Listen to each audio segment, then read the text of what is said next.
Today we're going to start learning about probability. Okay, so I know a lot of you have heard of probability before and you might have touched on it at national school. So probability is figuring out the chance of something happening. Okay, so what we're going to start with is something called relative frequency. Okay, this is part of the notes I give you today to write out. So relative frequency is the number of times an event happens in a trial all over the number of trials. Okay, so what we're going to do is we're going to do a few examples showing you how this works. Okay, you'll need a calculator as we're going to be working with fractions. So, for example, it says a die is rolled 250 times, a 4 is rolled 22 times out of that 250. Okay, so say I was carrying out an experiment and I rolled a die. So a die is just a singular of a dice. Okay, so we rolled a dice 250 times and I wrote down my answer each time. So then when I was finished, I counted up and I seen that a 4 was rolled 22 times. It says, what is the relative frequency of rolling a 4? Okay, so let's look at our formula here. So on top, it is the number of times the event happens in the trial. So our event here is rolling a 4. So how many times we roll a 4? 22. So the amount of times an event happens, 22, that goes on top, all over the total number of trials. Okay, so total number. So how many times did we roll the dice? We rolled it 250 times. So that goes on bottom. Then what you do is, what we always do with fractions, you must simplify. So into your calculator, press fraction button, put 22 on top, 250 on the bottom, and press equals. And look, it simplifies it for us.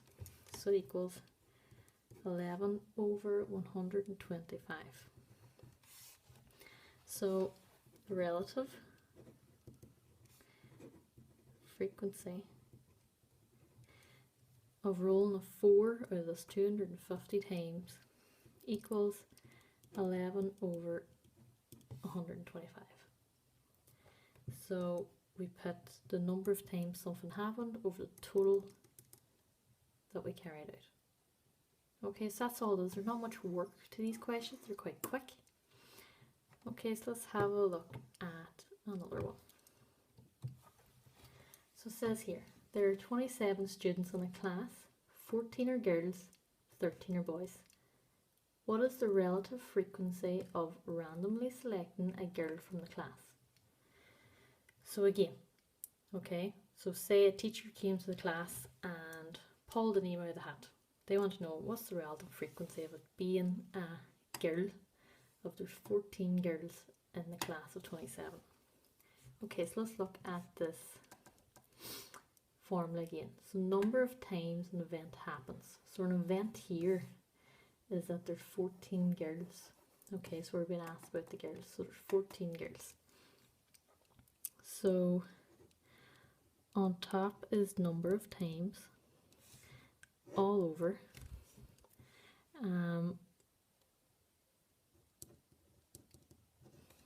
Total number of trials.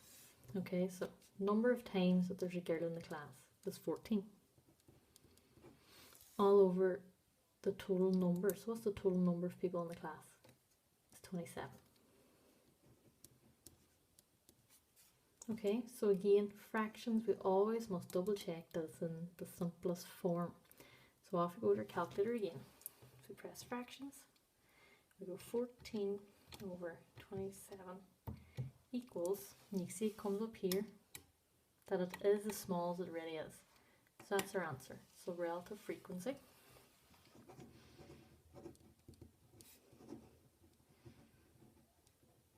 equals 14 over 27, that you pick a girl out of a class of 27 when there's 14 girls and 13 boys. Okay, one more example. So this time our challenge or trial is flipping a coin. So a coin is flipped 50 times and I write down what it lands on each time. So if it lands on heads or it lands on tails.